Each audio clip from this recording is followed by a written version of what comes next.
Salam alaikum wa rahmatullah wa barakatuh. Alors, je voudrais dans cette vidéo traiter un thème en particulier. Je voudrais m'adresser aux gens qui pensent avoir un don ou un talent, tel que la médiumnité par exemple, et qui veulent pas s'engouffrer là-dedans. Donc, ok. Euh, et qui ont des problèmes donc du coup. Et je m'adresse aussi, cette vidéo, je l'adresse aussi aux gens qui ont déjà touché, par exemple, au Ouija, et qui entendent et qui ont tendance à voir ou à entendre des phénomènes qui sont pas très sains ou qui leur font peur ou qui sont pas très recommandés, qui pourraient laisser penser qu'ils ont des problèmes d'ordre psychologique ou autre. Les phénomènes, donc ces phénomènes, souvent, ils sont associés avec soit une pratique occulte, soit vous avez touché à des choses comme le pendule, soit vous êtes fan et adepte d'attrape-rêve, ce genre d'objets, soit vous avez des objets fétiches, euh, par exemple tout ce qui est objet porte-bonheur, parce que ça attire énormément. Donc dès qu'on croit à la chance et qu'on met sa foi dans des objets, eh bien ça peut ouvrir sur des phénomènes paranormaux. Donc il faut être vigilant parce que ça attire des entités qui vont s'engouffrer dans cette question de chance. Peut-être s'il y a assez de questions sur le sujet, je vous ferai une vidéo sur ce thème. En attendant, donc il y a beaucoup de gens qui se posent la question comment on fait pour se protéger. Alors les phénomènes qui sont souvent les plus gênants, c'est le fait d'entendre des voix, d'accord, le fait d'entendre des voix ou d'avoir des visions, le fait d'être persécuté dans ses rêves, d'avoir le sentiment ou l'impression d'être touché ou caressé, ou d'avoir le sentiment qu'il y a du vent qui vient souvent en contact avec soi, du vent froid par exemple, ou d'avoir l'impression d'avoir une brise qui vous passe sur le visage, dans les cheveux ou dans le dos comme un courant d'air froid. Il y a le fait de pouvoir retrouver des traces sur son corps, comme des coups ou des bleus, ou même des griffures. Donc ça serait des attaques, donc des griffures.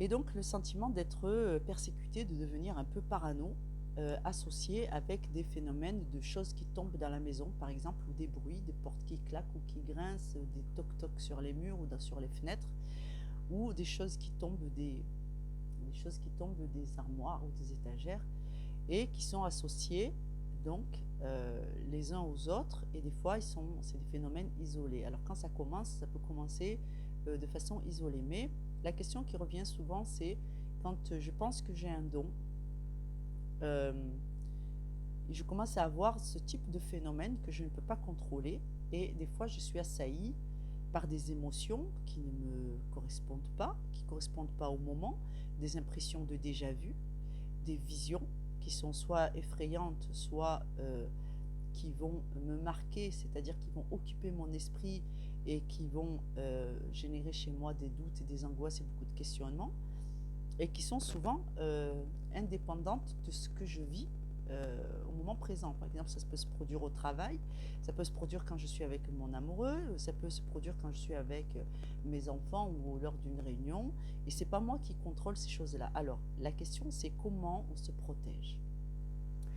Donc, si vous voulez, et si c'est un sujet qui vous intéresse, n'hésitez surtout pas de me laisser en commentaire des questions, et je me ferai un régal de vous faire la vidéo, de savoir comment on se protège quand on a ce genre de phénomène qui nous arrive. Il y a beaucoup plus efficace et des choses réellement efficaces qui n'ont rien à voir avec la lithothérapie, comment ça s'appelle, les pentacles de protection, comme bien même ce soit des pentacles positifs. Des objets ne peuvent pas vous protéger. C'est un mythe qui est très répandu, malheureusement, beaucoup de gens y croient, mais c'est souvent un facteur aggravant parce que une des portes ouvertes pour ces phénomènes dans vos vies, c'est d'abord et avant tout d'avoir mis votre foi dans des objets. Et c'est ça, en fait, c'est le fait de croire en quelque chose qui va vous protéger, qui ne peut vous protéger. C'est ça la faille, et c'est ça qu'il va falloir corriger. Donc il y a tout un tas de choses à faire qui sont efficaces, qui peuvent vous protéger réellement, mais ça ne sera pas des objets porte-bonheur. Donc si ce sujet vous intéresse, n'hésitez pas à me mettre des commentaires et à me demander la vidéo, parce que je ne ferai pas des vidéos qui n'ont pas d'utilité. Deuxièmement, je ne prends pas le risque de faire une vidéo qui peut me décrédibiliser, parce que sur ma chaîne, je parle notamment pour les musulmans. Je suis guérisseur. Raqi, chez nous, on fait l'exorcisme, c'est-à-dire qu'une personne pieuse, un dévot, a une qualité d'exorciste si Dieu entend et accepte ses invocations et ses prières. Donc c'est équivalent de pieux, dévot, et c'est connu en islam. Mais je sais très bien que chez les chrétiens et dans les sociétés modernes, le langage a changé, mais les phénomènes sont toujours les mêmes. Donc désormais, quand l'étymologie a un peu changé, donc quand il y a tout un tas de choses, il y aurait beaucoup à dire sur ce thème et sur la transposition entre le langage de piété et le langage moderne. Si ça vous intéresse, posez vos questions, n'hésitez pas, et je me ferai un régal, un plaisir de vous orienter et de vous donner donc la compréhension et les clés de ce qui vous arrive afin que vous puissiez remédier à ces problématiques. À très bientôt, Inch'Allah. Salam alaikum.